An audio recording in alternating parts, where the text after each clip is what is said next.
Hey there, and welcome to Dark Creaky TV. If you're new, hit that subscribe button for spine-tingling Reddit creepypasta stories that are perfect for a night of chilling thrills.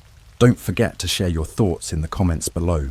Thanks for watching, and let's get into tonight's stories. I asked the Ouija board if my house was haunted. It spelled out, "Open the closet." Alright, before I dive in, let me just say, this all started as a joke. You know, one of those let's scare ourselves silly for fun ideas that seem harmless until they're not. I wasn't looking for anything serious. If I'd known what I was inviting into my life, I would have burned that damn board right then and there. So a little context. I live alone in this old house I inherited from my grandma. It's not creepy, at least not in the haunted mansion sense. It's just quiet. Too quiet. The kind of quiet where you start noticing things you wouldn't normally notice, like floorboards creaking when you're the only one home, or shadows that seem to move when you're not looking directly at them. I chalked it up to being paranoid. New environments do that, right? Anyway, last weekend, my buddy Jake came over. He's that one friend who always has the best ideas, usually the kind that end in a trip to the ER or a call to your parents. This time, his brilliant plan involved a Ouija board he found in the basement of his apartment building. Sketchy as hell, but Jake insisted it would be fun.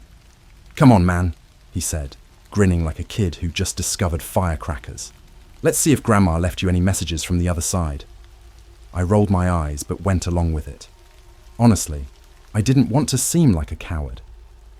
Jake set the board up on my coffee table, lit a couple of candles, because obviously that's what you do, and we got started. At first, it was a total bust. We asked all the classic questions. Is there anyone here? What's your name? And the planchette didn't budge. I figured Jake would get bored and we'd switch to watching horror movies or something. But then I made the mistake of asking, "Is this house haunted?" The planchette moved. I laughed, assuming Jake was messing with me, but he swore up and down he wasn't. The thing slid to yes, and the air in the room seemed to get heavier, like someone had turned off the oxygen. "Okay, very funny," I said, trying to sound casual. "If you're real, prove it. What's your name?" It spelled out Eli. Jake gave me a look. "Who's Eli?" I shrugged. I didn't know any Elis, and my grandma never mentioned anyone by that name. "What do you want?" Jake asked, leaning in like he was talking to a celebrity. The planchette didn't hesitate. "OPENTHECLOSET. Now here's where things got weird. I don't have a closet in the traditional sense. My bedroom has one of those old built-in wardrobes, and the hallway has a tiny storage cubby for coats and cleaning supplies. Neither of them felt significant. Still, the message sent a chill up my spine. Jake, of course, thought this was hilarious. "Dude, let's do it," he said, already halfway to the hallway. "Wait," I said, suddenly uneasy. "What if we're, inviting something bad?" Jake rolled his eyes. "Oh, come on. It's probably just your subconscious moving the planchette. Don't be a buzzkill." Reluctantly, I followed him. We opened the hallway cubby first, nothing unusual. Just a couple of old coats, a broom and a box of light bulbs. Then we moved to the wardrobe in my bedroom. Jake flung it open dramatically, expecting, I don't know, a demon or something. But again, nothing. Just my clothes neatly hung up and a shoebox on the floor. "See?" Jake said, grinning. "Your ghost sucks at being spooky." I laughed, trying to shake off the tension. Yeah, well, maybe the board's broken. But as we turned to leave, we both heard it. A faint tap, tap, tap, coming from somewhere inside the wardrobe. Jake froze, his grin fading. "Did you hear that?" I nodded, my heart pounding. The tapping grew louder, more insistent, like someone was knocking from inside the wall. "Dude, is there a crawl space or something back there?" Jake asked, his voice trembling. I didn't answer. Instead, I crouched down and grabbed the shoebox, hoping to find some rational explanation. The second I moved it, the tapping stopped. That should have been the end of it. We should have packed up the board, said a prayer, and called it a night. But curiosity got the better of me. Beneath the shoebox was a tiny latch I'd never noticed before, hidden in the wood panelling. "What the hell is that?" Jake whispered. I don't know." I pulled the latch. The panel popped open, revealing a small, dark compartment. It smelled musty, like old paper, and something faintly metallic.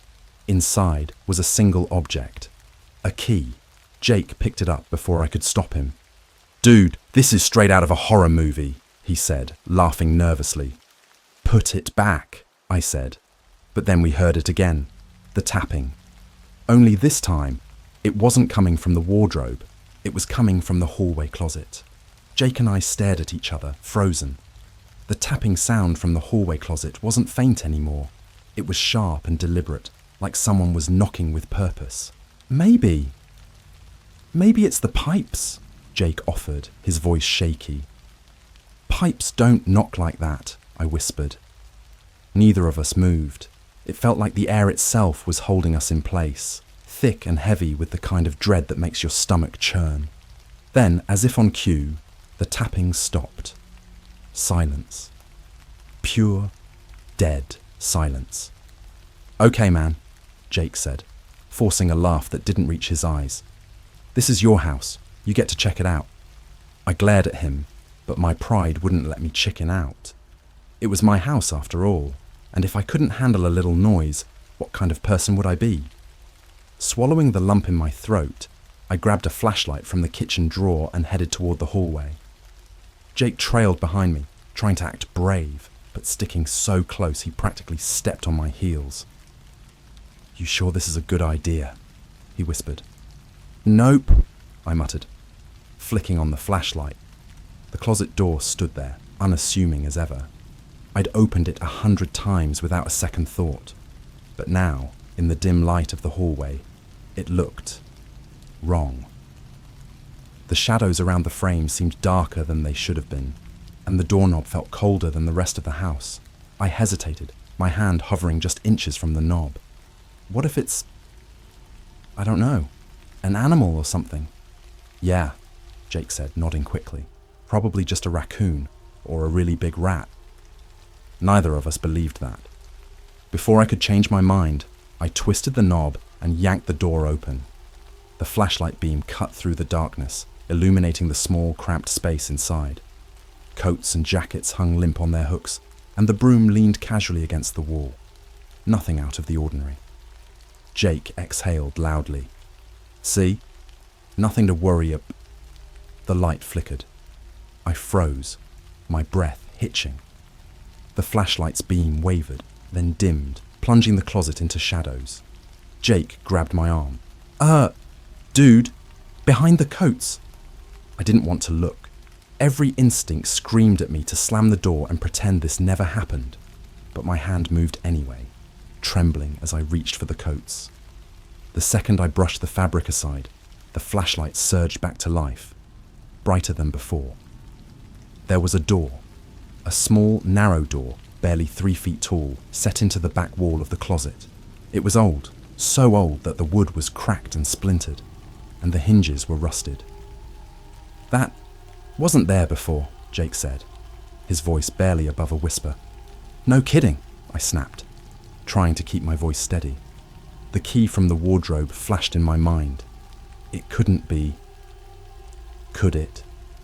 Without thinking, I pulled it out of my pocket. My hands shook as I brought it closer to the tiny door. The key slid into the lock perfectly, like it had been waiting for this moment. Jake grabbed my arm again. "Dude, don't..." But it was too late. I turned the key. The door creaked open, revealing nothing but blackness. Not the kind of darkness you get in a room with the lights off.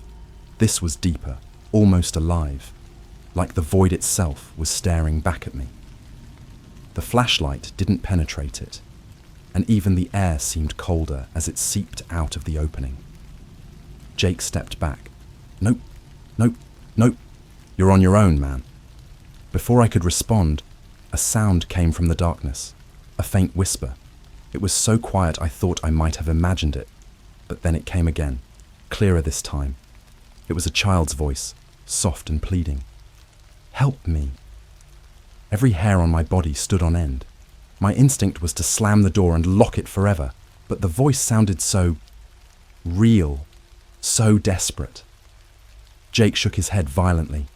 "Don't even think about it. That's how every horror story starts. You go in, and you never come out."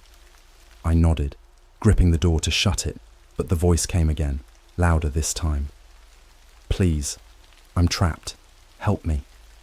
Against every ounce of common sense, I leaned closer, peering into the void. "Who's there?" I asked, my voice trembling.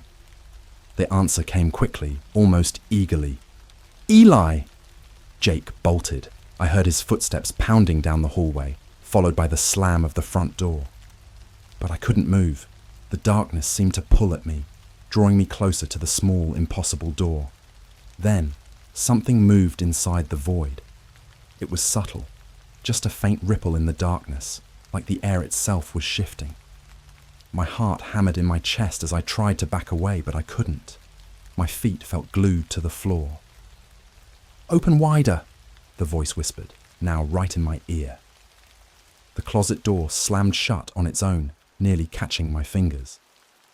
I stumbled back, my flashlight flickering again before going out entirely.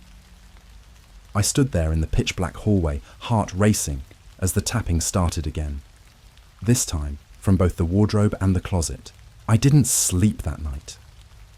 Hell, I didn't even stay in the house. After the tapping started up again, I grabbed my keys, bolted out the door, and sat in my car for hours. I thought about driving to Jake's place, but I was too shaken to move. The worst part? The tapping didn't stop. I could hear it faintly even from the driveway, rhythmic and relentless, like the house was taunting me. By sunrise, I'd convinced myself it was all in my head. Stress, maybe, or some elaborate prank Jake had set up. It's amazing how daylight can make you question everything scary that happened at night. I decided to go back inside, determined to prove to myself that it was nothing. The house was silent when I walked in, too silent. The kind of silence that feels wrong, like the world's holding its breath. I stood in the hallway, staring at the closet. My heart was pounding, but I told myself it was fine. Just a stupid game. That's all it was. But then, I noticed something new. The tiny door in the back of the closet. Yeah, the one I swore I'd never touch again. It was open, not just unlocked, wide open. My blood ran cold. I was certain I'd shut it last night. Hell, I remembered slamming the outer closet door in my panic. There was no way it should have been open. Jake, I muttered to myself. This has to be Jake. I was ready to tear into him. Maybe he'd snuck back in while I was outside, trying to freak me out even more. But as I stepped closer to the closet, I realized something that made my stomach drop. The air smelled different. It was faint, but unmistakable. A sickly sweet stench, like rotting fruit mixed with copper. It was coming from the tiny door. "All right," I said out loud, more to myself than anyone else. "Let's end this." I grabbed the flashlight again, my fingers trembling as I switched it on. I knelt in front of the tiny door, aiming the beam into the darkness. At first I saw nothing, just an empty void like before. But as I squinted, something began to take shape. It was faint, barely visible, but there was something there. A small, round object, glinting faintly in the light. I reached in, my arm brushing against the rough edges of the doorframe, and my fingers closed around it. A marble. It was just a single glass marble, green, with a tiny swirl of red in the center. I stared at it, confused and a little disappointed. All of this for a stupid toy. But as I stood up, marble in hand, something else caught my attention. A faint noise like breathing. I whipped around, shining the flashlight behind me, but the hallway was empty. The sound stopped. And then I heard it again. A whisper. Eli! This time it wasn't coming from the closet. It was coming from the wardrobe in my bedroom. I didn't want to go in there. Every part of me screamed to grab my car keys and leave, but I couldn't shake the feeling that if I ignored it, things would only get worse. The bedroom felt colder than before, like someone had left a window open. The wardrobe loomed in the corner, its doors shut tight. I approached slowly, my flashlight flickering again as I reached for the handle. My breath came in short, shallow gasps. When I opened it, I almost dropped the flashlight. The coats were gone, all of them. The wardrobe, which had been full just hours ago, was completely empty, except for one thing: another door. This one was bigger than the first, but just as old and out of place. It looked like it didn't belong. The wood warped and splintered, with a keyhole that seemed to stare back at me. I didn't want to believe it, but the marble in my hand felt heavier now, like it was connected somehow. I leaned closer to the door, listening. The breathing was louder now, and this time there was no mistaking it. It was coming from the other side. Eli, I whispered, are you in there? The breathing stopped. For a moment, there was silence. Then a loud thud rattled the door, and I stumbled back, dropping the flashlight. Open it! The voice wasn't a whisper anymore. It was a deep, guttural scream that shook the room. I scrambled to pick up the flashlight, my hands trembling so badly I almost dropped it again. When I looked back at the door, it was slightly ajar. I don't know why I didn't run. I should have. Every instinct told me to get the hell out of that house, but I couldn't leave. Not yet. I needed answers. I reached for the door, hesitating for just a moment before pulling it open. Behind it was a staircase, spiraling down into the darkness. The smell hit me immediately, stronger than before, sharp and metallic, like blood. And then I heard it again, the whisper, "Help me!"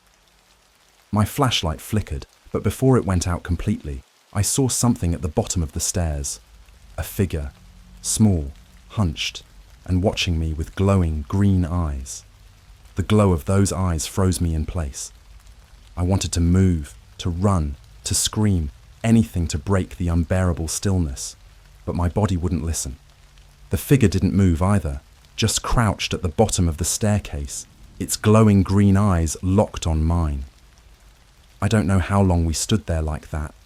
Seconds, minutes. It felt like hours. And then, as if it had been waiting for me to make the first move, it spoke. "Come down." Its voice wasn't a whisper anymore. It was soft but hollow, like wind passing through an empty tunnel. I shook my head, my hands gripping the edges of the doorframe so tightly, my knuckles turned white. Who are you?" The figure tilted its head, like it didn't understand the question. "Eli," it said finally. "No," I said, my voice trembling. "You're not Eli. What are you?" It didn't answer. Instead, it started climbing the stairs, slowly, deliberately. The flashlight in my hand flickered again, casting the shadow of the figure onto the walls of the staircase. The silhouette was wrong, its limbs too long, its movements jerky and unnatural, like a puppet being pulled by invisible strings. "I can't help you," I stammered, backing away from the wardrobe. The figure stopped, its glowing eyes narrowed. "Yes, you can," it said. Then, with an unsettling suddenness, it stood upright. Its full height was almost human now, but there was something off about it. Its proportions were all wrong.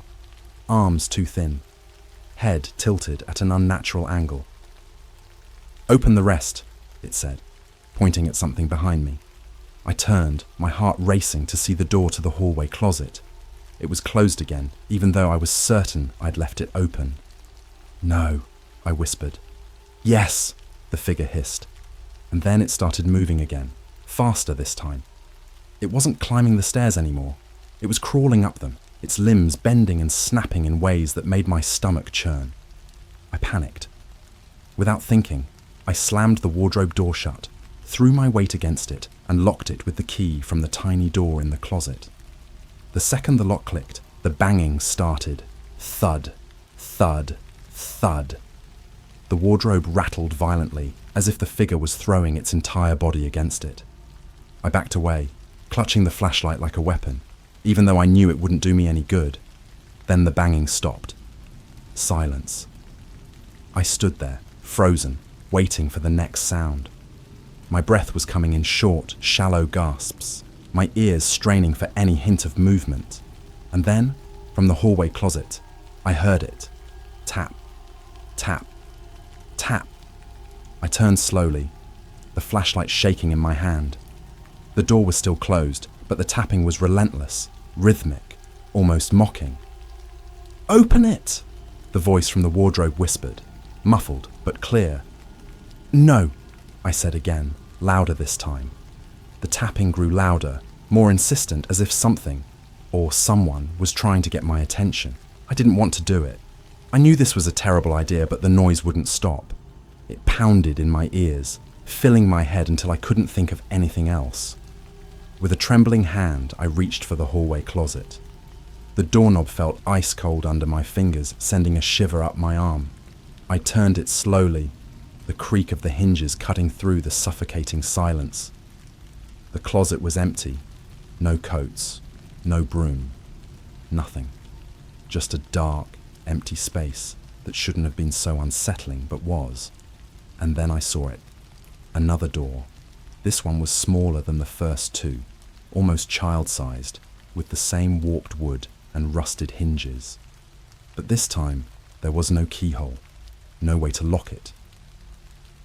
The flashlight flickered again as I crouched down, staring at the door. It felt alive, pulsing faintly as if it were breathing. I didn't want to open it. I didn't even want to touch it. But before I could decide what to do, the door creaked open on its own. A hand shot out, thin, pale, and unnaturally long. It grabbed my wrist with a strength that didn't match its frail appearance.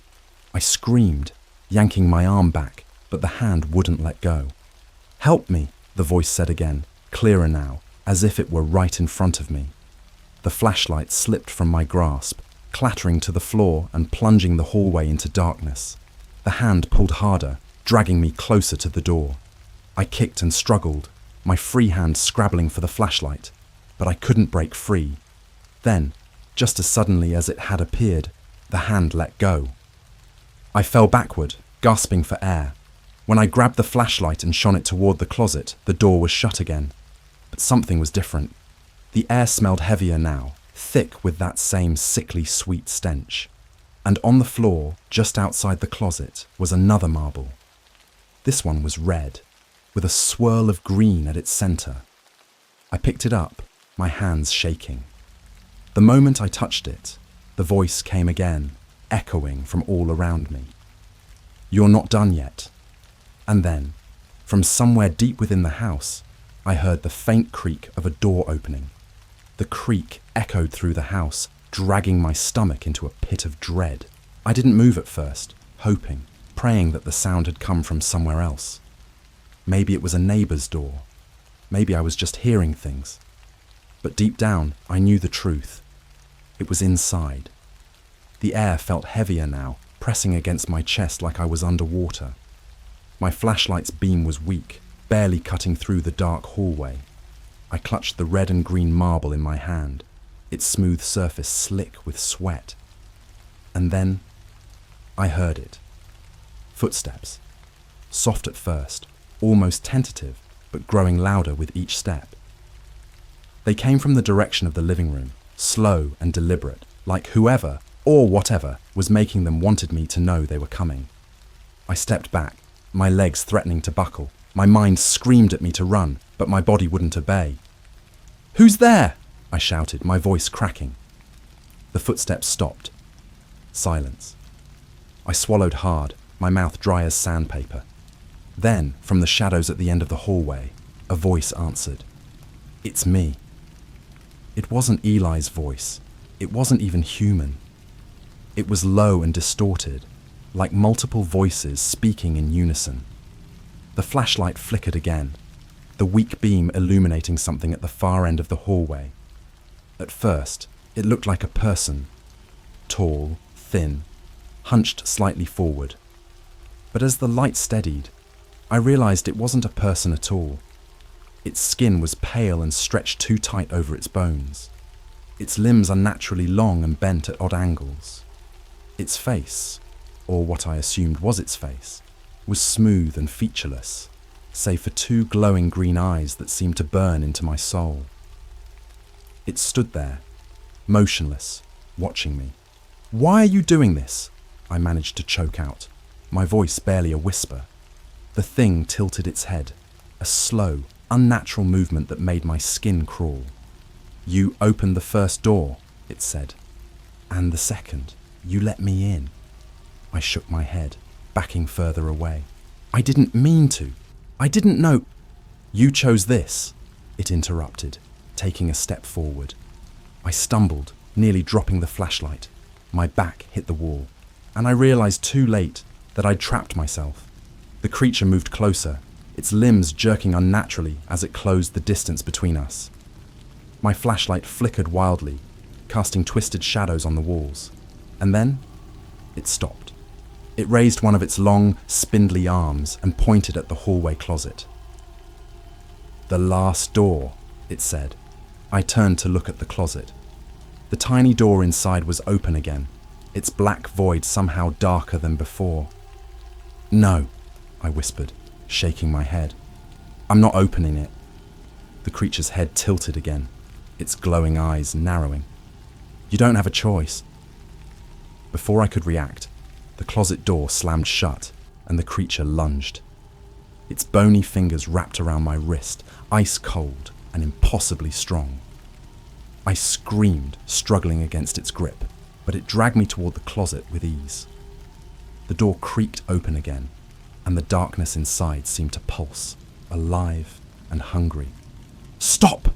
I shouted, kicking and thrashing. "Please, stop!" The creature didn't answer. It pulled me closer, the black void swallowing the light from my flashlight. The sickly sweet stench was overpowering now, making my head spin. As I was dragged into the darkness, I heard the voice again, soft, childlike, and full of despair. "Help me." I don't know what happened next. One moment, I was falling into the void, the creature's icy grip still on my arm. The next, I woke up on the floor of my living room, gasping for air. The house was silent. The closet, the wardrobe, the tiny doors, they were gone. The furniture was back in place, the air smelled normal, and the flashlight was nowhere to be found. For a moment, I thought it was over, that maybe I'd imagined the whole thing. But when I looked down at my hand, I saw the two marbles, green with red swirls and red with green swirls, still clutched tightly in my fist. And then, from somewhere deep in the house, I heard it again. Tap, tap, tap. We played with a Ouija board in an abandoned house. Now, we're all seeing the same shadow following us. I don't usually believe in the supernatural. Ghosts, demons, all that stuff. It's just stories, right? At least that's what I kept telling myself after what happened a few weeks ago. I'm not so sure anymore. It started with the dumbest idea ever. Breaking into the old Kendrick house. Everyone in town knows about it. Some say it's cursed. Others say it's just an old piece of junk. It's been abandoned for decades, sitting at the edge of town like a rotting tooth no one wants to pull. And of course, my friends thought it would be fun to check it out. There were 5 of us. Me, Liam, my best friend Danny, his girlfriend Kayla, and 2 others, Jess and Mike. Jess is the one who brought the Ouija board. She swore it was just for laughs. But the way her eyes lit up when she pulled it out of her backpack? Yeah, I should have known better. It was one of those cheap ones you can buy at any toy store, but somehow, in the dim light of that house, it looked different. The house getting into the Kendrick house wasn't hard. The back door was already half off its hinges, creaking so loud I thought it might wake the dead. The place smelled like mold and something sour, like a fridge full of leftovers had been left open for years. The floors groaned under our weight, and every step sent a puff of dust into the air. We set up in what used to be the living room. There was barely any furniture left, just a torn-up couch and a coffee table with one leg shorter than the others. Kayla lit a few candles she brought, and their flickering glow made everything look 10 times creepier. "You guys sure about this?" I asked, trying to sound chill. My voice cracked anyway, and Danny laughed. "What, scared of a piece of cardboard?" he teased. "Dude, it's not the board. It's this house. It feels wrong." And it did. I couldn't explain it. The air felt heavy, like we weren't supposed to be there, but no one else seemed to care. Jess set up the board in the middle of the table, and we all sat around it, legs crossed like we were at a campfire. The game Jess took charge, of course. She explained the rules like she'd done this a million times before. Don't take your hands off the planchette. Don't ask stupid questions like when you're gonna die. Oh, and if it starts moving, don't freak out. We all placed our fingers on the little heart-shaped piece of plastic, and she started with the usual. "Is there anyone here with us?" Nothing happened at first, just silence. Kayla giggled nervously, and Danny muttered something about wasting time. Then, the planchette twitched. I froze. "All right, who's messing with it?" I asked, looking around the circle. Everyone denied it, but no one looked convinced. Jess tried again. "What's your name?" The planchette moved slowly, jerking across the board like it wasn't sure where it wanted to go. The letters spelled out SHADOW. "Shadow?" Kayla whispered. Her voice was barely audible over the sound of the wind whistling through the broken windows. "What does that even mean?" Mike asked, trying to sound unimpressed, but I could see his fingers twitching. "Are you here with us?" Jess asked. This time, the planchette slid to YES without hesitation. My stomach twisted. The warning. "Okay, I'm done," I said, pulling my hands back. I didn't care about the rules anymore. Something about this felt wrong. Like really, really wrong. Jess rolled her eyes but didn't argue. "Lame," Danny said, but even he didn't look like he wanted to keep going. Then, just as we were packing up, the planchette moved on its own. None of us were touching it, but it slid across the board, spelling out one final message. LEAVENOW. We all stared at it, frozen. The candles flickered violently, like a gust of wind had blown through, but the air was still. "That's not funny," Kayla snapped, looking at Jess. But Jess was pale, her hands shaking as she stuffed the board back into her bag. "I didn't do that," she said quietly. We didn't stick around to argue. We grabbed our stuff and bolted, laughing nervously as we stumbled out into the night. By the time we reached the street, we'd convinced ourselves it was just a prank, probably Jess trying to scare us. That's what I told myself anyway. But that night, I couldn't sleep. Every time I closed my eyes, I felt like someone was watching me. Not just in the room, like they were standing right next to my bed. When I finally drifted off, I dreamed of a shadow standing in the corner, just staring. No eyes, no face, just darkness. I didn't think much of it until the next day when Danny called me. "Liam," he said, his voice shaky. "Did you see anything weird last night?" "What do you mean?" I asked, my heart pounding. "In my room. There was something in the corner. It didn't move, but I swear it was there." My blood ran cold. "A shadow?" I whispered.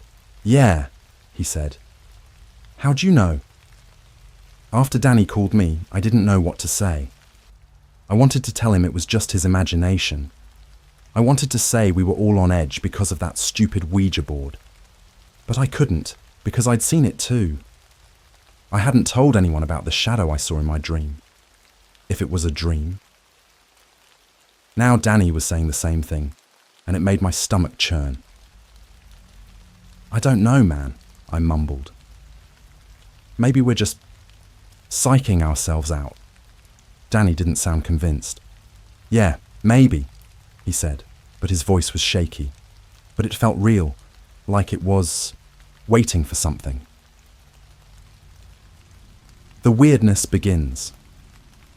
I tried to shake it off, but the feeling didn't go away. That night I stayed up late scrolling through my phone, avoiding the dark like a little kid scared of monsters. My room was silent except for the faint hum of my fan.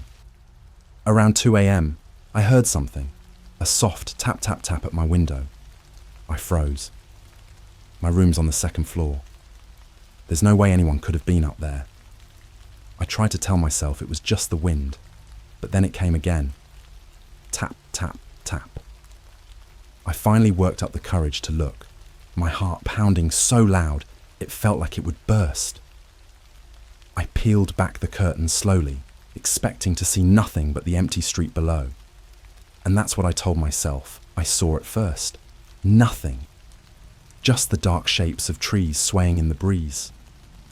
But then I noticed something in the corner of the window. A shadow. Not like a branch or anything normal. It was pressed right against the glass. A dark, human-shaped outline with no face, no features. Just staring. I slammed the curtain shut so fast I nearly ripped it off the rod. I didn't sleep that night. I sat in my bed with every light on, my back against the wall like a scared animal. I told myself over and over that it wasn't real, but my hands wouldn't stop shaking. The others. The next morning, I called Danny again. "It's here," I said, before he could even say hello. "What do you mean?" he asked. "The shadow. It was outside my window last night." Danny swore under his breath. "Kayla saw it too," he said after a pause. "She woke me up at like 3 in the morning, freaking out. She said it was standing in the hallway outside her door."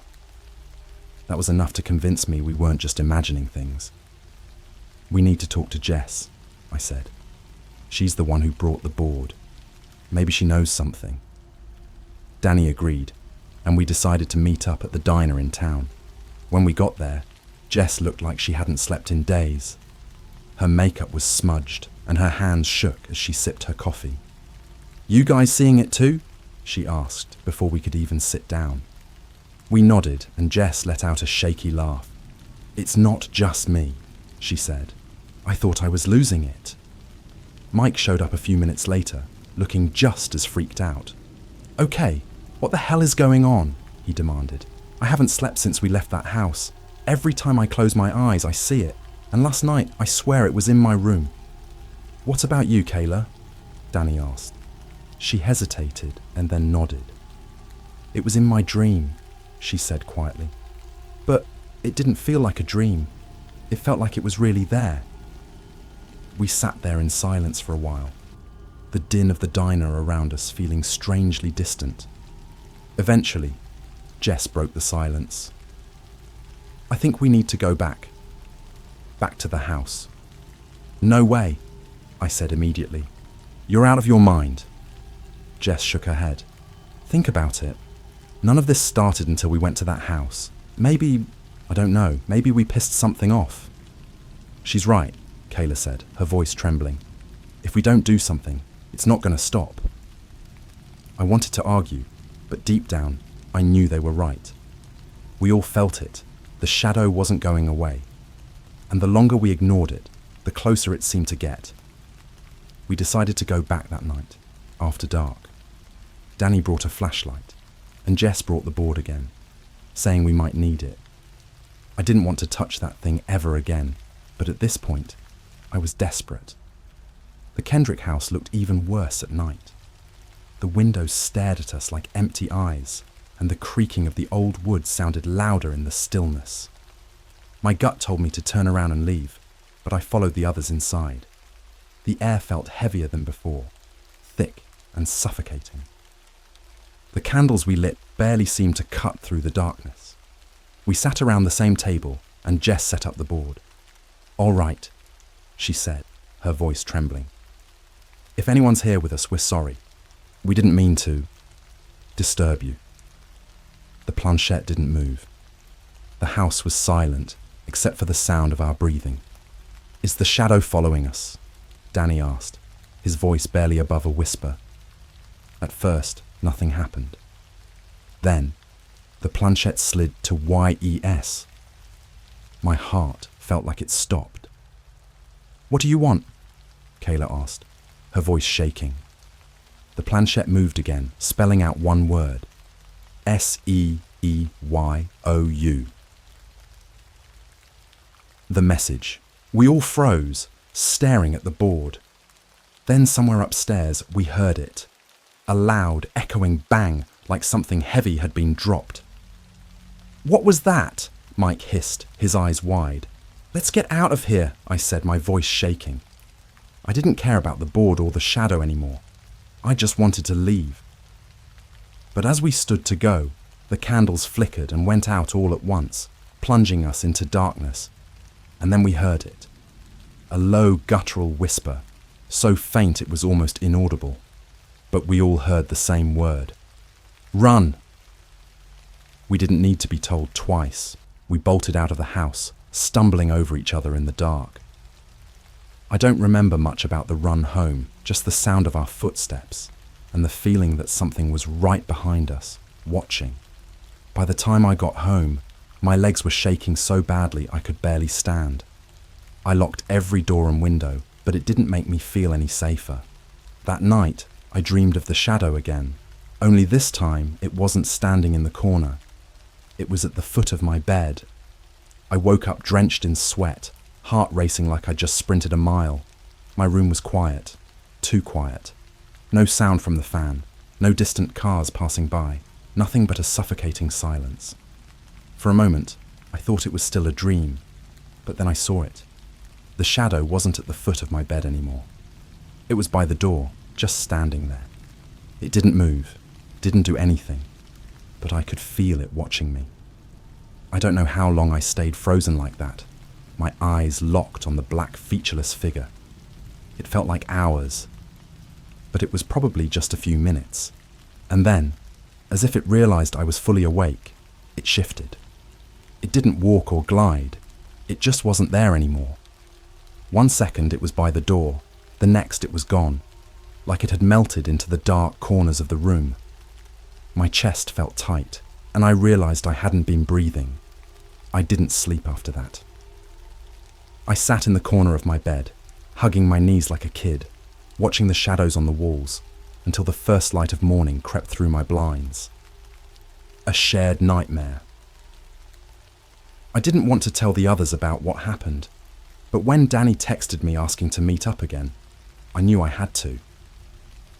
When I got to the diner, they were all already there, looking worse than the day before.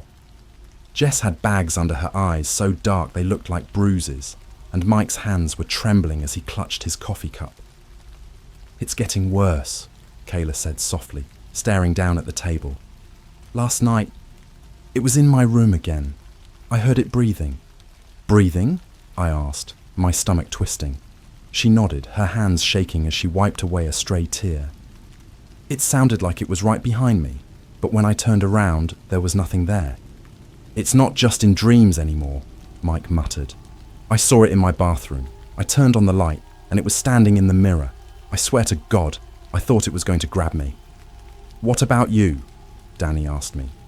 Did you see it? I hesitated, but there was no point in lying. Yeah, I said finally. It was in my room. It moved. Jess slammed her hands on the table, making us all jump. This is my fault, she said, her voice cracking. I brought the board. I started this. It's all my fault. Don't blame yourself, Danny said, though he didn't sound convinced. We all went along with it. What do we do? Kayla asked, her voice barely above a whisper. How do we make it stop? The plan. None of us knew the answer, but we agreed on one thing. We couldn't keep ignoring it. Jess said she'd been researching online and found stories about spirits and shadows that attach themselves to people. They follow you, she said. They feed on fear, and the more scared you are, the stronger they get. Great. so we were basically handing it a buffet. She also found something else, a ritual. It wasn't from any official source, just some sketchy forum thread buried in the depths of the internet. But it was the only lead we had. According to the post, if we wanted to sever the connection, we had to return to the place it started, the Kendrick house, and burn the Ouija board. It sounded like something straight out of a bad horror movie, but we were desperate. Back to the Kendrick house.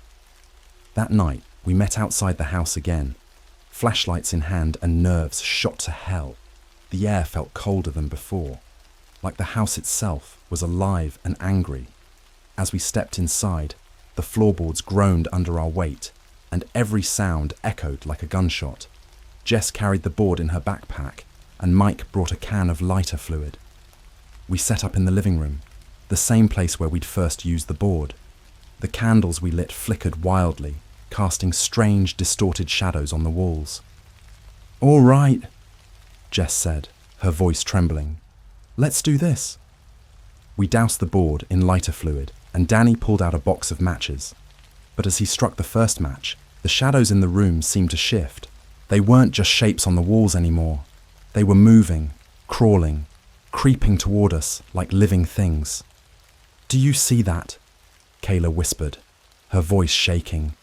"Yeah," I said, my heart pounding. "We need to hurry." Danny lit the match and dropped it onto the board. For a moment, nothing happened. Then the flames roared to life, bright and violent like the board was soaked in gasoline. The shadows recoiled, pulling back into the corners of the room, but the air grew heavier, pressing down on us like a weight. The attack. And then we heard it. A guttural growl that seemed to come from everywhere and nowhere at once. The shadows on the walls began to stretch and shift, forming shapes that weren't quite human. One of them moved closer, its outline sharp and jagged, like it was made of broken glass. Kayla screamed, and Jess started chanting something under her breath, her voice shaking so badly I couldn't understand her. The shadow lunged toward Danny, and he stumbled back, knocking over one of the candles. The flames sputtered out, plunging part of the room into darkness. "Get out!" Jess screamed. "Run!" None of us needed convincing. We bolted for the door, tripping over each other in our desperation to escape. The growling grew louder, echoing in my ears as I stumbled into the night. I didn't stop running until I was halfway down the street, gasping for breath and looking over my shoulder. When we finally regrouped outside, Jess was crying, and Danny was holding his arm like he'd been hurt. "It touched me," he said, his voice shaky. "I swear to God it touched me." The aftermath. We stood there in silence, the flames from the burning board still flickering inside the house. I thought it was over, that we'd done what we needed to do. But as I looked back at the house, I saw it. A single shadow, standing in the broken window, watching us. It didn't move, didn't make a sound, but I knew, deep down, that it wasn't over, not even close. We thought burning the board would fix everything. Isn't that how it works in movies? You break the thing that summoned the evil and it goes away, clean and simple. But this wasn't a movie, and the shadow wasn't gone. In fact, it was worse. The next day, I woke up feeling like I hadn't slept at all. My room was freezing, even though the heater was running. The air smelled faintly of burnt wood, like smoke had seeped into the walls. At first, I thought I was imagining it, but then I heard the tapping again. Tap, tap, tap. This time, it wasn't at the window. It was coming from inside the room. I whipped my head around, expecting to see it in the corner, but there was nothing. The tapping stopped, replaced by something worse, a soft, rasping sound, like someone breathing shallowly right next to me. I bolted out of bed and turned on every light in the house, but the feeling didn't go away. The shadow wasn't just following me anymore. It was in the house, in the walls, in the air, and I wasn't the only one who felt it. Breaking point. Danny called me that afternoon, his voice frantic. "Liam, I think I'm losing it." "What happened?" I asked, already dreading the answer. It's in my room. I saw it last night, standing by my bed. I thought it was gone. But it's not. I can't sleep, man. Every time I close my eyes, I feel it watching me. And it touched me again. Touched you? What do you mean? He hesitated, his breathing uneven. It felt like claws, cold, sharp claws. It grabbed my arm, and when I woke up, there were marks, scratches. I swear, I'm not making this up. I didn't think he was. Jess, Kayla, and Mike were having similar experiences. Kayla said she heard whispering in her ear at night, and Jess claimed the shadow was following her in broad daylight, flickering in her peripheral vision no matter where she went. Mike was different. He wasn't answering his phone anymore. The last time any of us saw him, he looked like a wreck, pale, jumpy, and muttering to himself about seeing the shadow in the mirror. The escalation. We decided to meet up at Danny's place that evening. None of us wanted to be alone, and it felt safer to stick together. When I got there, the first thing I noticed was how tense everyone was. Kayla wouldn't stop pacing, and Jess kept glancing over her shoulder like she expected the shadow to appear any second. "We need help," Kayla said, her voice breaking. "We can't deal with this on our own. We need someone who knows what they're doing." "Like who?" Jess snapped. "A priest? A psychic? Do you think they'll believe us?" "What other choice do we have?" Danny said. "This thing isn't going away. It's getting worse. It's like it's feeding on us." The way he said it sent chills down my spine. I didn't want to admit it, but he was right. The more scared we were, the stronger it seemed to get. While we were talking, there was a knock at the door. It wasn't loud, just a soft thud, thud, thud that made my skin crawl. "Were you expecting someone?" I asked Danny. He shook his head, his face pale. We all froze, staring at the door like it might explode. When it knocked again, Danny grabbed a kitchen knife and motioned for us to stay back. He opened the door a crack, peering outside. There was no one there. He closed it quickly, locking the deadbolt.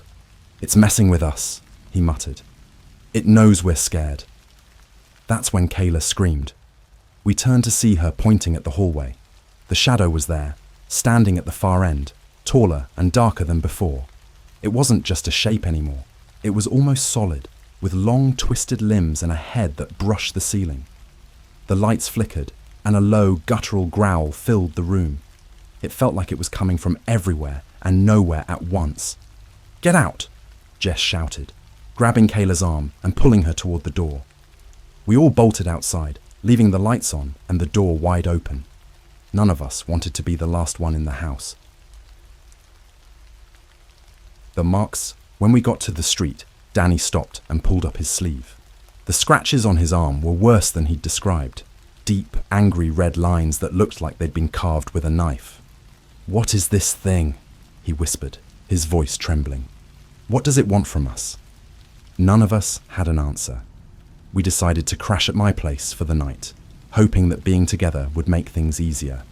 But the shadow wasn't done with us. That night around 3 a.m., I woke up to the sound of footsteps. They were slow and deliberate, echoing through the hallway outside my bedroom. For a moment, I thought one of the others had gotten up, but then I remembered. We'd locked the door. I reached for my phone, but before I could turn on the flashlight, the footsteps stopped. And then I heard it. A faint whisper. So close it felt like it was right next to my ear. "You can't escape." I turned on the flashlight, my hands shaking, and saw the shadow standing in the corner of the room. It didn't move, didn't make a sound, but the air felt heavy, like I couldn't breathe. "Liam." Danny's voice came from the other side of the door, shaking. I scrambled out of bed and opened it to find all 4 of them standing there, their faces pale. "It's here," Jess said, her voice barely audible. "It's in all of our rooms." We huddled together in the living room, none of us daring to go back to sleep. The shadow didn't appear again that night, but its presence lingered, like an invisible weight pressing down on us. We couldn't keep running from it. It was inside our homes now, inside us, and it wasn't going to leave until it got what it wanted. By the time the sun came up, we were exhausted, scared out of our minds, and no closer to figuring out how to get rid of the shadow. Every hour that passed, it felt like it was creeping closer, closing the distance between us. We didn't talk much that morning. What was there to say?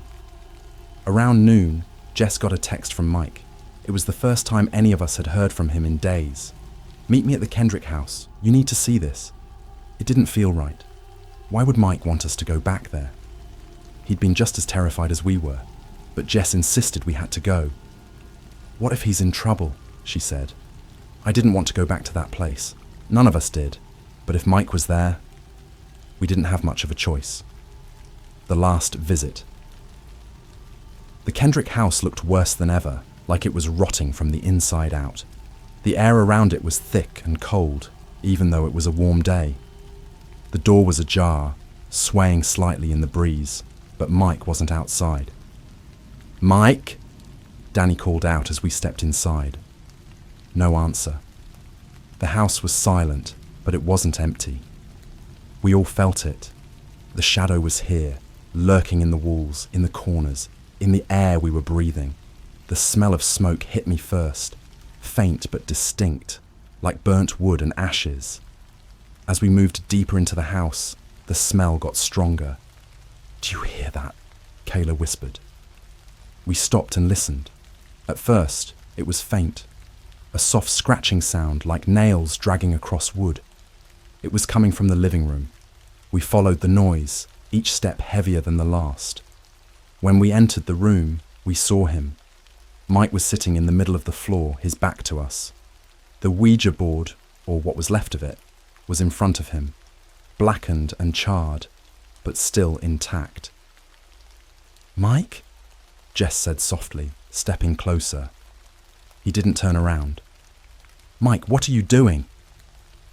The scratching sound got louder. It wasn't coming from Mike. It was coming from the walls.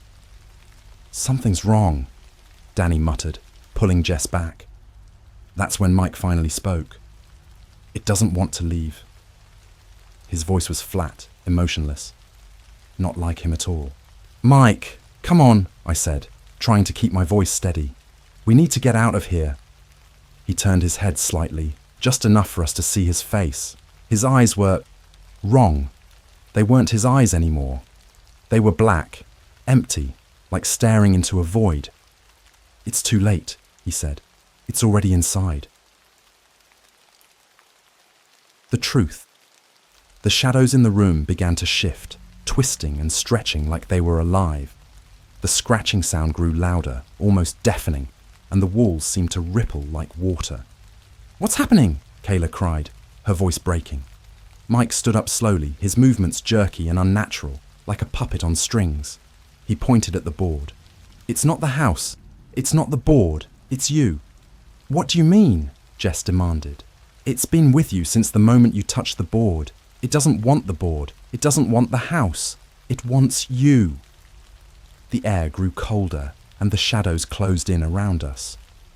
I could barely see the others through the thick, suffocating darkness. "It's feeding on us," Danny whispered, his voice trembling. "It's been feeding on us this whole time." The confrontation. The shadow emerged from the corner, larger and more solid than ever before. It wasn't just a shadow anymore. It was a shape, a being, with long, spindly limbs and an almost human face, twisted and hollow. "It's not real," I muttered to myself, backing away. "It's not real." But it was real. And it was angry. The creature moved closer, its presence heavy and oppressive. Every instinct in me screamed to run, but my legs wouldn't move. "Why us?" Jess shouted, her voice cracking. The creature didn't answer with words. It didn't need to. In that moment, I understood. It wasn't about the house or the board. It was about fear. That's what it wanted.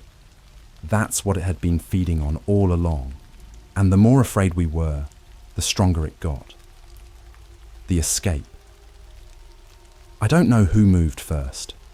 Maybe it was Danny. Maybe it was me. But suddenly, we were all running, stumbling over each other as we scrambled for the door. The creature didn't chase us. It didn't need to. The house seemed alive, twisting and groaning as we ran, the walls closing in like a living maze. By some miracle, we made it outside. The second we hit the open air, the pressure lifted and the house fell silent. We didn't stop running until we reached the street, gasping for breath and shaking like leaves. The final warning. Mike didn't come with us. We never saw him again after that night. The police searched the house but didn't find anything. No sign of him. No sign of the board. Nothing. The shadow didn't follow us after that. Not like before anyway, but sometimes, at night, I still feel it. Watching, waiting. We don't talk about it much anymore. Danny moved to a different city, and Jess and Kayla cut off contact not long after. Maybe they're trying to forget. Maybe they're still running. As for me, I don't sleep with the lights off anymore, and I'll never touch a Ouija board again.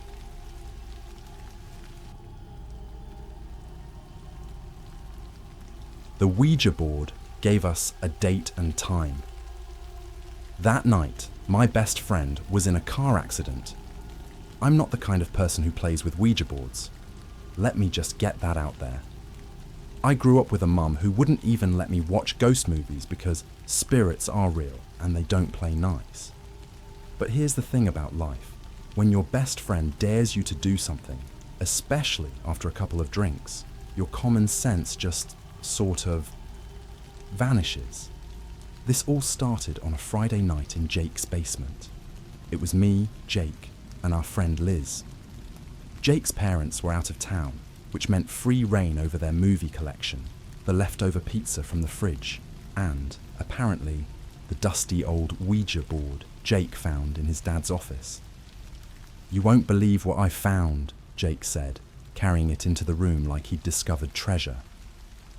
Liz groaned immediately. "Nope, not happening. I don't mess with that stuff." I should have backed her up. But Jake grinned at me with that stupid smirk of his, the one he always used to get me into trouble. "Come on, man, you're not scared, are you? It's just a board game." It wasn't just a board game, though, and I think all three of us knew it. It had this strange vibe, like it didn't belong in the normal world. The box was old, like really old, with faded letters and a picture of the planchette that somehow made it look creepier than it needed to be. Against my better judgment, I shrugged. "Fine, but if a demon shows up, I'm blaming you." Liz crossed her arms, clearly not thrilled, but she didn't leave. She just sat on the couch, watching us with that "this is a bad idea" look she did so well. Jake set up the board on the coffee table. He lit a few candles, not because he believed in all that, but because, in his words, it sets the mood. I rolled my eyes, but secretly felt a little uneasy about the whole thing. We placed our fingers on the planchette. It felt cold, which was weird because the basement wasn't chilly at all. "Is there anyone here with us?" Jake asked in his best spooky voice. Nothing happened at first, just silence, the flicker of candlelight, and the faint hum of Jake's mini-fridge in the corner. I was about to make a joke about how ghosts must be avoiding him too when the planchette moved. At first, I thought it was Jake messing with us. He's always been the prankster type, so I glared at him. But his face was serious, too serious for Jake. Liz leaned forward, eyes wide, as the planchette slowly slid to yes. "Okay, funny. Who's pushing it?" I asked, pulling my hand back. Jake shook his head. "Not me, dude. Liz?" Liz was pale, her fingers still resting lightly on the planchette. I swear it wasn't me. We all stared at each other for a moment, then at the board. Something about it felt heavy, like the air in the room had changed. "Ask it something else," Liz whispered. Jake smirked again, but this time it looked forced. All right, what's your name? The planchette started moving again, faster this time. My heart was racing, and I could feel the tension in the room like a thick fog. It spelled out N-O-N-E. What does that even mean? Jake asked, his voice cracking just a little. Liz leaned back, shaking her head. This is dumb. Let's stop. But Jake wasn't ready to quit. He always had to push things too far. All right, spirit or whatever. When's the next big thing gonna happen to us? Give us a date or time. The planchette froze for a second, like it was thinking. Then it started moving again. It spelled out T-O-N-I-G-H-T and then 1 to 2 a.m. We all stared at the board. Even Jake looked uneasy now. That's specific, I said, trying to sound casual but failing miserably. Liz stood up, rubbing her arms. I don't like this. Let's just go back to watching movies or something. Jake laughed nervously, brushing it off. It's probably just some subconscious thing. One of us is moving it without realizing. It's not real. But it felt real. Too real. We packed up the board and tried to go back to normal. We threw on a comedy, cracked open some sodas, and tried to laugh it off. But the whole time, I couldn't stop glancing at the clock on Jake's wall. 11:30, 11:45, midnight. The closer it got to 12 a.m., the more I felt like something was wrong. Liz must have felt it too, because she stayed quiet, hugging her knees to her chest. Even Jake seemed on edge, checking his phone every few minutes like he was expecting a text. At 12:30, I couldn't take it anymore. All right, this is dumb. Nothing's gonna happen. Let's just go to bed or something. Jake nodded quickly, like he was glad someone else said it. Yeah, man, you're right. It's just a stupid game. Liz didn't argue, which was weird for her, but I didn't blame her. We all went upstairs, and Jake set up some sleeping bags in the living room. I figured that was the end of it. But at 12:45, Jake's phone buzzed. He grabbed it and frowned. It's my mum. She's asking if I've heard from my brother. His older brother, Nick, was supposed to be out with friends that night. Nothing unusual. But the timing was weird, and it made my stomach drop. Jake called her back, and I could tell something was wrong just from his face. He hung up and looked at us, pale as a ghost. Nick's not picking up his phone. He was supposed to be home by now. Liz and I exchanged a look. The clock hit 1 a.m., and then we heard it. The sound of tires screeching and the crash of metal against metal from somewhere down the street. It didn't take long for us to react. The sound of the crash sent a chill through the room.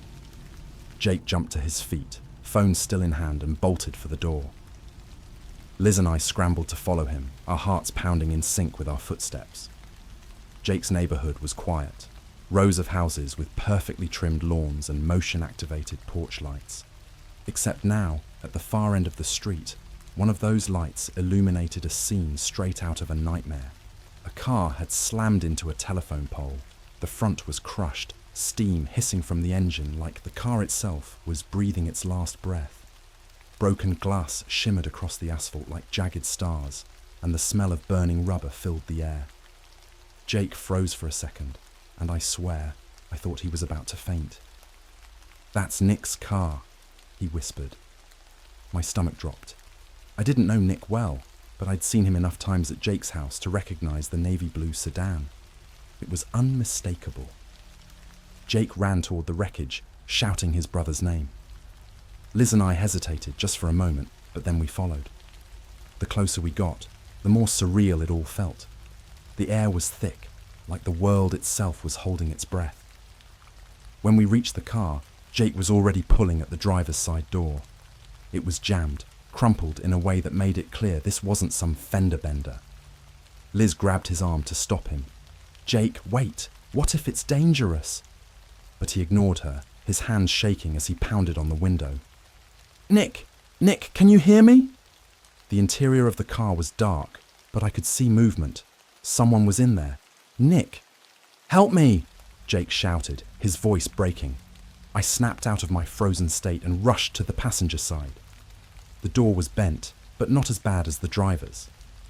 I yanked on the handle, and after a few tries, it opened with a screech. Liz had her phone out dialing 911. "Nick," I said, leaning into the car. The smell of gasoline and burnt metal made my eyes water. "Nick, can you hear us?" He groaned, barely audible, but it was enough to make my heart race even faster. He was alive. Jake managed to crawl halfway through the broken driver's side window. "Stay with me, man," he said, his voice trembling. "The ambulance is coming." Liz was pacing behind us, her voice shaking as she gave the dispatcher our location. I could hear sirens in the distance, faint but getting closer. Nick's head lolled to the side, and for a second I thought he was looking at me. But then I realized his eyes weren't focused. They were glazed over, staring at something past me. "He's looking at something," I said, glancing over my shoulder. Jake shook his head. "He's out of it. Just keep talking to him." But Nick's lips moved, barely forming a word. I leaned closer, straining to hear. "Stop," he whispered. "Stop what?" I asked, confused. He didn't answer. Instead, his hand twitched, pointing toward the dashboard. I followed his gaze, and that's when I saw it. The clock on the dashboard was shattered, the glass spiderwebbed with cracks. But through the broken surface, the time was frozen, glowing faintly in the dim light. 12:59. It hit me like a punch to the gut. The Ouija board. It had said tonight 12 a.m. and 1 to 2 a.m. The crash had happened right on time. "Jake," I said, my voice barely above a whisper. "The clock. It's stuck on 12:59. He glanced at it, his face pale. "So what?" "It's just a broken clock." But it wasn't just a broken clock. It was too much of a coincidence, and I could feel it in my bones. This wasn't normal. This wasn't random. The sirens grew louder, and within moments, the flashing red and blue lights of an ambulance and police car lit up the street. The paramedics moved quickly, pulling Nick from the wreckage and loading him onto a stretcher. He was alive but barely conscious. Jake rode with him to the hospital. Liz and I stayed behind, answering the cops' questions and giving our statements. It all felt like a blur, like I was watching someone else live through it. As the tow truck hauled Nick's car away, I couldn't stop thinking about the Ouija board. It had given us a time, and that time had lined up perfectly with the crash. But why? Was it just a creepy coincidence, or was something else at play? Liz broke the silence on the walk back to Jake's house. You think the board caused this?" I didn't want to say yes. I wanted to brush it off, to tell her she was crazy, that it was just a game. But the truth was, I didn't know, and that scared me more than anything. We got back to the house and found the Ouija board still sitting on the coffee table. Neither of us wanted to touch it. Liz grabbed a blanket and wrapped herself up on the couch, refusing to look at the thing. I sat down across from her, staring at the board. "It's just cardboard and wood, right?" I said, more to myself than to her. She didn't answer. The night dragged on, every creak of the house making us jump. The shadows from the candles seemed darker now, twisting and stretching in ways that made my skin crawl. At some point, I reached for the board, wanting to put it away, but as my fingers brushed the edge, the planchette slid slightly on its own. I froze, my heart pounding. Liz noticed and sat up, her eyes wide. "What just happened?" she whispered. I didn't answer. Slowly, I picked up the planchette, holding it in my hand like it might bite me. The board was silent, but it felt alive. That's when Liz spoke again, her voice barely audible. "Maybe it's not done with us yet." I barely slept that night. Every time I closed my eyes, I saw the crash, the shattered glass, and Nick's face staring blankly at something I couldn't see. Liz didn't sleep either. I could hear her shifting on the couch, mumbling to herself like she was trying to convince her brain to calm down. Jake hadn't called from the hospital, and I couldn't decide if that was a good thing or not. No news is good news, right? That's what people say. But at 3 a.m., in a dark house with a creepy Ouija board sitting just a few feet away, those sayings don't bring much comfort. The air in the house felt wrong, heavy, like we were breathing something thicker than air. I kept looking at the clock, half expecting something else to happen when the numbers rolled over to a new hour. Liz finally sat up around 4 a.m., rubbing her eyes. "We should have just thrown that thing away," she said, nodding at the board. I nodded, but I couldn't make myself move. It felt like touching it again would only make things worse. "Do you think Jake's okay?" she asked. "I don't know," I admitted, "but I don't think this is over." She didn't respond, just stared at the floor like she was trying to make sense of everything. When the first rays of sunlight started to peek through the blinds, I felt a tiny bit of relief. Everything always feels less terrifying in daylight, right?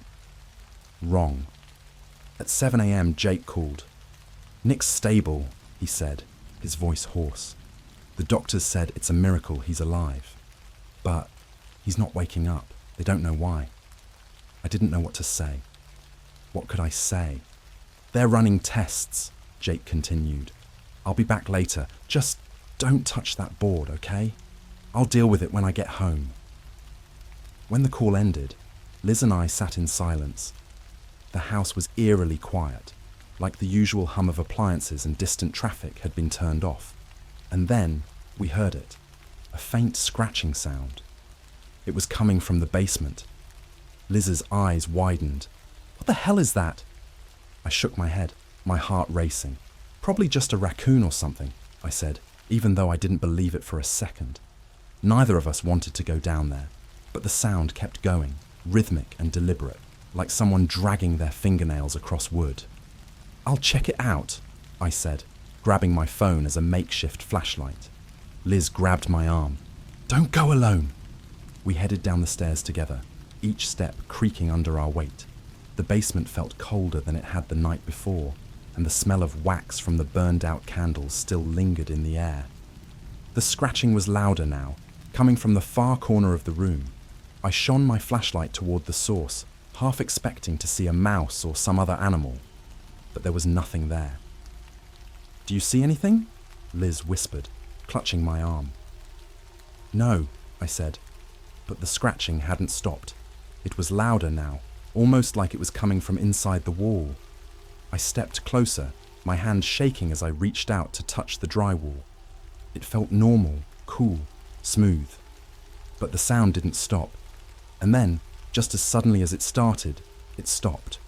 We stood there in the silence, holding our breath. And that's when I saw it. Words. They were faint at first, like they'd been written in chalk and smudged. But they were there, right on the wall in front of us. "Stay away!" Liz gasped, stumbling back. Did you see that?" I nodded, too stunned to speak. The words were fading, disappearing like they'd never been there at all. "We need to leave," Liz said, her voice shaking. "This house, it's not safe." I didn't argue. We bolted back upstairs, slamming the basement door behind us. I grabbed my keys, and we left the house without even locking the front door. Liz didn't want to go back to her place, so we ended up at a diner on the edge of town. It was one of those 24-hour spots, mostly empty, except for a couple of truckers nursing their coffee. We sat in a booth by the window, not saying much. The waitress brought us coffee, and I tried to focus on the normalcy of it, the clinking of dishes, the smell of bacon frying in the kitchen, but my mind kept going back to the words on the wall. Stay away. What did it mean? Stay away from the house? The Ouija board? Or was it something bigger? Liz broke the silence. "You think we're cursed or something?" "I don't know," I admitted, "but I think whatever we did last night, it's not over." She nodded, staring into her coffee like it held the answers. Before we could say anything else, my phone buzzed. It was a text from Jake. "Where are you guys? Something's wrong. Get back here now." Jake's text hit me like a gut punch. The words on the screen were short, but they carried a weight that made my hands shake. Liz read over my shoulder, her face pale. "What does he mean, something's wrong?" she asked, her voice trembling. "I don't know," I said, already grabbing my keys. "But we need to find out." The drive back to Jake's house felt like it took hours. The diner, which had felt like a refuge just moments ago, now seemed like a distant memory. Liz sat silently beside me, gripping the edge of her seat like she expected the car to flip at any moment. When we pulled into Jake's driveway, the house looked different. The windows were dark, and the front door was slightly ajar. A faint flickering light came from somewhere inside, casting strange shadows onto the porch. "This doesn't feel right," Liz said, her hand hovering over the car door handle. "It doesn't matter," I said, more to convince myself than her. "We can't leave Jake alone in there." We stepped out of the car, and the cold air hit me immediately. It wasn't a natural kind of cold. It felt invasive, like it was seeping into my skin and wrapping around my bones. The door creaked as we pushed it open, revealing the living room bathed in an unnatural glow.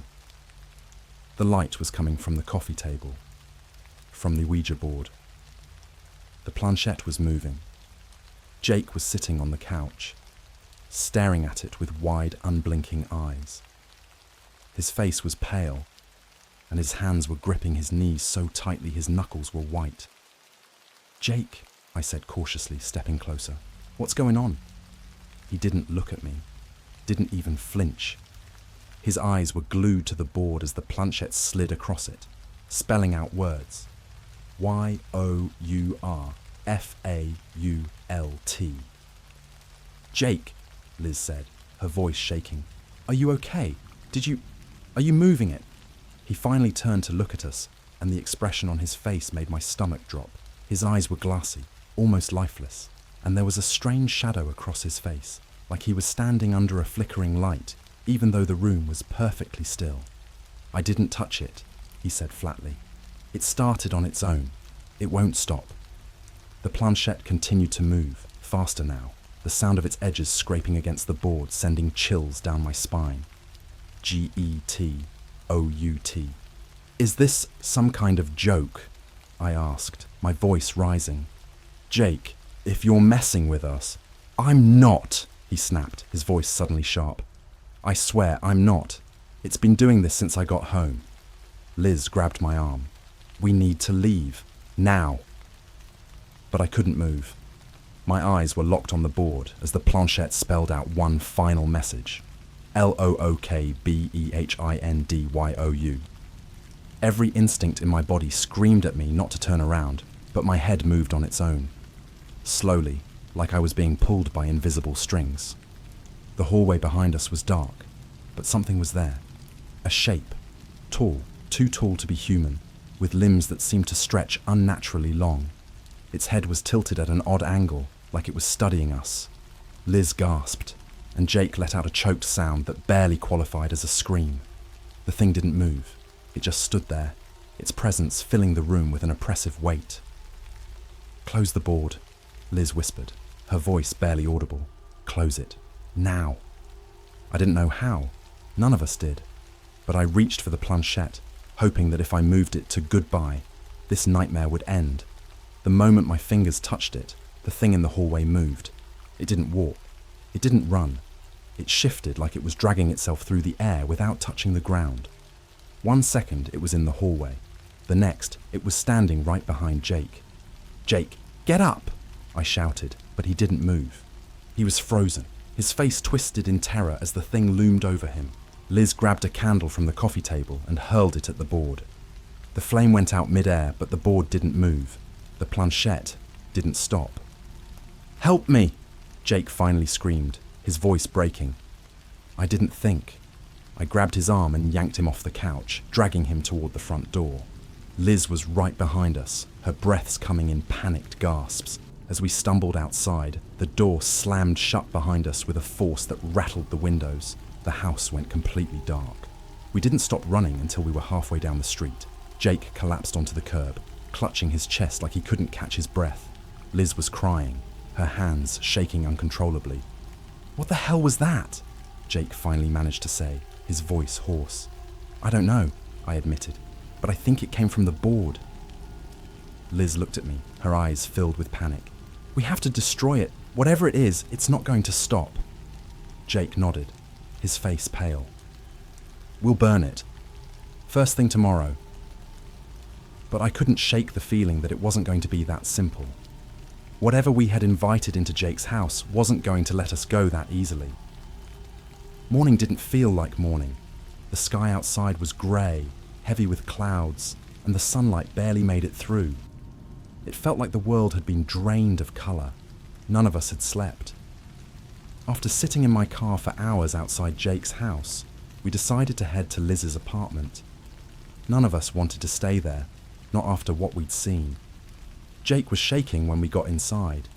He wouldn't stop rubbing his arms like he was trying to scrub off something we couldn't see. Liz stayed by the window, watching the street below like she expected the thing to follow us. I sat on the floor, staring at my phone, flipping it over and over in my hands. Finally, Jake broke the silence. We can't just leave it there. It's still in the house. Liz turned to him, her voice sharp. And what do you want to do? Go back in there? That thing almost killed us. We have to end it, Jake insisted. His voice cracked, but there was something desperate in his eyes. Destroy the board. It's the only way. I didn't want to agree with him, but deep down, I knew he was right. Whatever had happened wasn't just going to go away. We'd brought something into this world, and it wasn't going to leave on its own. Liz hesitated, glancing between us. What if it makes things worse? I swallowed hard, trying to keep my voice steady. Then we deal with it. But if we do nothing, it's just going to keep coming. No one said anything for a moment. Then, reluctantly, Liz grabbed her car keys. We drove back to Jake's house in silence. The neighborhood looked normal. Kids playing in yards, people walking their dogs. But it felt wrong, like we were walking into a trap everyone else was blind to. The house loomed ahead, dark and lifeless. The front door was still shut, but as we stepped closer, we saw it. The words, scrawled in deep, jagged scratches across the wood.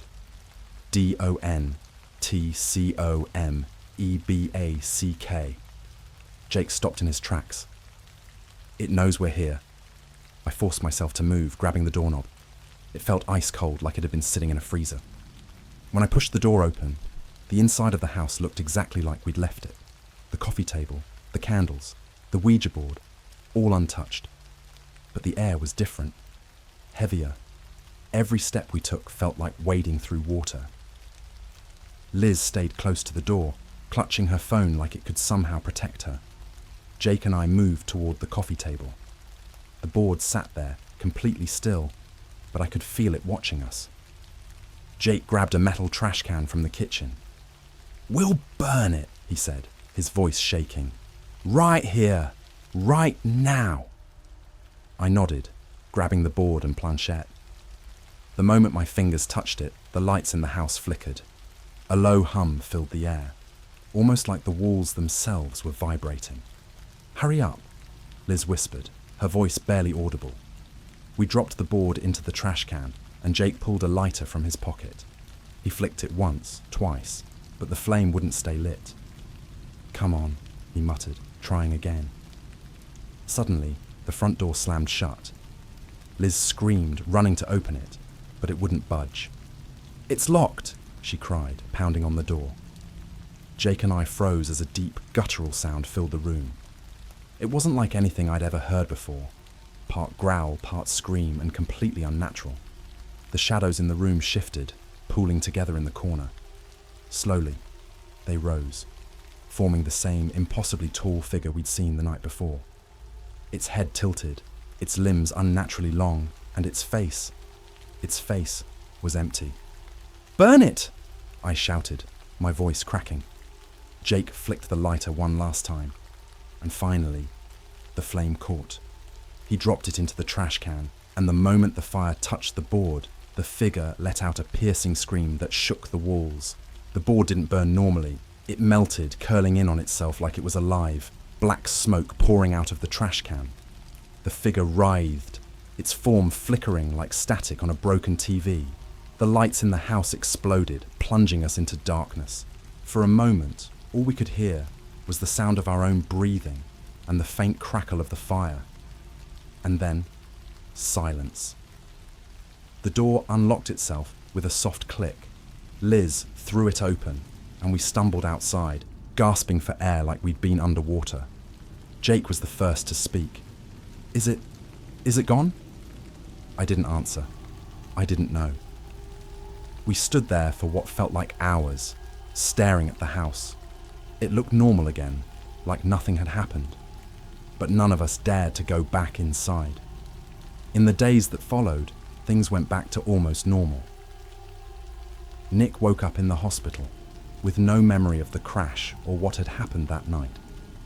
Jake sold the house, refusing to set foot in it again, but sometimes, late at night, I feel like I can still hear that scratching sound. In the walls, in the floors. And when I close my eyes, I see the clock on Nick's dashboard, frozen at 12:59. I don't know if we ended it. Maybe we just delayed it. All I know is I'll never touch a Ouija board again. And if you're ever tempted, take my advice, don't. Some things aren't meant to be played with. Some things don't let you go.